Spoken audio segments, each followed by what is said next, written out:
विरोध कर रहे हैं, मृतभोज का ही विरोध कर रहे हैं और उसको नाम ना लिया जाए, क्यों बंद किया जाए, क्यों शोक सभा किया जाए, ये बात तो हमारी समझ में नहीं आता है। तो बताए हम बहरहाल तो चर्चा इस बात की चल रही थी कि मिट्टी में सारे यानी मृत्यु के बाद सबसे पहले जो है वो मिट्टी संस्कार की बात आती है। तो वो कफन दफन और जलाने की बात अयोध्या जिले चला जाए, इन सब पर चर्चा हो रही थी। तो एक बिंदु हमने ये चीज कहा था कि लक्ष्य सबका एक है, लाश को ठिकाने लगाने का। इसी पर बरसात होने लगी है।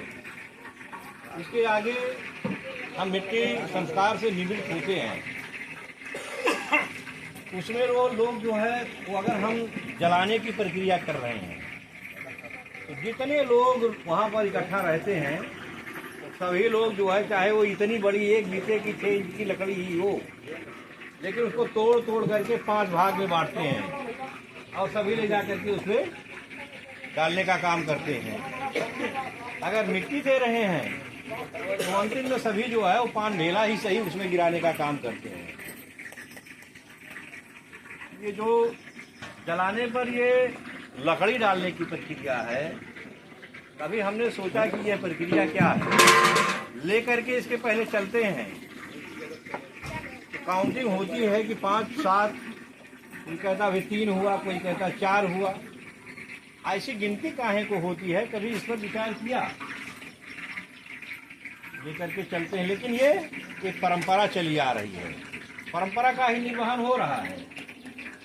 हम लेकर के चलते थे पैदल, पहले के समय में कोई साधन नहीं हुआ करता था, महामारियां फैलती थी, लोग गांव से दूर लेकर के जाते थे, कंधा बदलते थे, थक जाते थे, सुस्ताने के लिए रख करके एक दूसरे लोग लेते थे, ये प्रक्रिया थी।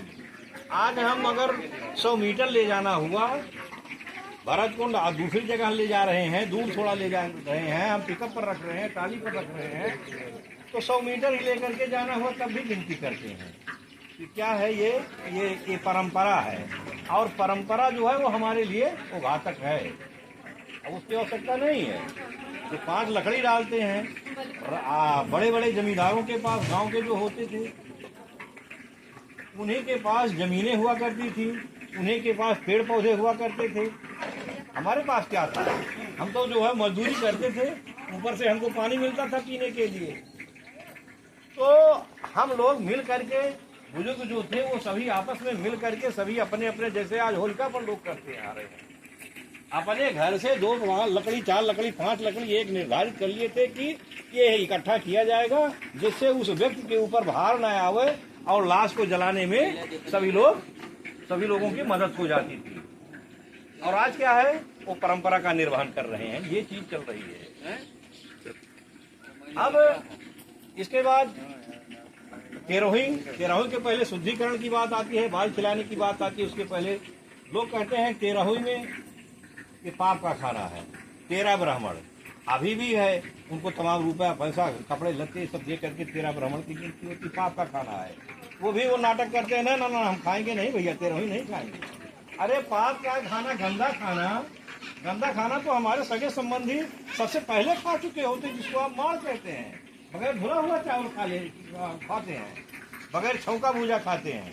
तो गंदा खाना जो है वो तो हम पहले खा चुके हैं। हम लाश को ठिकाने लगा रहे हैं तो हमको ये चिट्ठ दे दी जा रही है, गले में, हाथ में खुरपी दे दी जा रही है। अब ना आखिरी को घर के बाहर हमने गलत काम किया है। हमने तो अपने परिवार के सदस्य को ठिकाने लगाया है।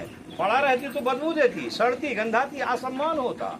हमने ससम्मान उसको ठिकाने लगाने का काम किया है और हमको पापी घोषित करके घर के बाहर बैठा दिया गया है। एक टाइम खाना खाओगे, सबसे अलग रहोगे, किसी से अभिवादन नहीं करोगे। ये चीज चल रहा है समाज में। ये कुरीति ही है, ये कुरीति है। समाज से बहिष्कृत किया गया है उस व्यक्ति को जिसने लाश को ठिकाने लगाया है। तो इस चीज का परित्याग करना चाहिए। महामना रामस्वरूप वर्मा जी ने, जो हमारे मार्गदर्शक थे, उन्होंने ये व्यवस्था गठन करके ये हमको रास्ता देने का काम किया। जब तक रास्ता नहीं मिली थी तब तक हम लोग भटके थे, इधर उधर चाहे जो करते थे। इसके बाद शुद्ध की बात होती है, किस चीज की शांति के लिए हम महापात्र आते थे, ठंड बनने की प्रक्रिया चलती थी। अब धीरे धीरे वो प्रक्रिया खत्म हो रही है, लेकिन बाल खिलाने की प्रक्रिया अभी भी चल रही है। कहते हैं कि 84 लाख जीवन में 84 लाख अभी भाई रामलला जी ने कहा 23,000 दिन 23,000 वर्ष लग जाएंगे। 84 ये हम नहीं, ये धार्मिक पुस्तकें बोल रही हैं कि 84 लाख जीवनों में भ्रमण करने के बाद तब यह मनुष्य का शरीर मिलता है। तो जब 84 लाख में हम भ्रमण करें तभी हमको मनुष्य के शरीर मिलेगी। एक निर्धारित प्रक्रिया है। अगला जन्म हमारा कुत्ते का हो गया, हमारा अगला जन्म जो है वो कबूतर का हो गया। हम महापात्र को गैया दे रहे हैं, वो मांग रहा है दूध खाने के लिए, भैंस दे रहे हैं, हम चारपाई दे रहे हैं, हम बिस्तरा दे रहे हैं, तो हमारा जन्म तो कबूतर का हो चुका है। 84 लाख जीवन में भ्रमण करने के बाद हमको मनुष्य की शरीर मिलेगी। तो जो यहाँ से हम दे रहे हैं उस कबूतर उसका उपयोग करेगा। वो चिमटा दे रहे हैं, करछुल दे रहे हैं, तवा दे रहे हैं बनाने खाने के लिए, तो वो कबूतर के काम नहीं आवेगा। वो तो केवल, और जब फिर हम अगला जन्म लेंगे तो पहले तो बच्चा रहेंगे, तो हम कैसे बनावे खाएंगे? ये हमको जो है हमारे शोषण का एक रास्ता है। ये ऐसा कुछ है नहीं, ये केवल हमको जो भाई मास्टर साहब अशोक जी ने बताया, ये हमारे शोषण का तो परिवर्तन इस पर अपने दिमाग पर, वो हमको मानसिक गुलाम बनाने के लिए सारी प्रक्रिया हमारे ऊपर उन्होंने थोपा है। हम करते क्या, हमको डर क्या दिखाया गया? नहीं, आत्मा भटकेगी, अगर ऐसा नहीं करोगे तो आत्मा भटकेगी। मौसम राजकुमार जी ने अभी आत्मा पर बात किया था। अभी कोई हमारी समझ से रामलला भाई किसी ने कहा है वो आत्मा पर बहुत संक्षिप्त बात, आत्मा को दर्द होती है। चौधरी महाराज सिंह भारती, उन्होंने सृष्टि और प्रलय नामक पुस्तक को लिखा। नाम ही उसका है सृष्टि और प्रलय। इस सृष्टि की उत्पत्ति कैसे और इसका प्रलय कैसे, हमने वो अक्षरशः उनको 2-3 बार गहन अध्ययन किया। चौधरी महाराज सिंह भारती ने आत्मा के लिए लिखा, जिस प्रकार से एक प्याज से उदाहरण दिया। एक प्याज को, सामान्य स्वस्थ प्याज को ले लीजिए और उसके छिलके को उतारना शुरू कर दीजिए। छिलके उतारते उतारते पूरी प्याज समाप्त हो जाएगी, छिलके के अलावा और उसमें कुछ आपको नहीं मिलेगा। आप शरीर को काटते जाइए, इसको विभिन्न टुकड़ों में काट दीजिए, बांट दीजिए, बारीक से बारीक टुकड़े कर दीजिए, आपको हड्डी खून मांस के अलावा और उसमें कुछ नहीं मिलेगा। मृतक व्यक्ति तमाम साथी नजदीक से देखे होंगे, एक एक्सीडेंटल को छोड़ दीजिए, हार्ट अटैक को छोड़ दीजिए, एक या एक जो है वो शरीर शांत नहीं होती है।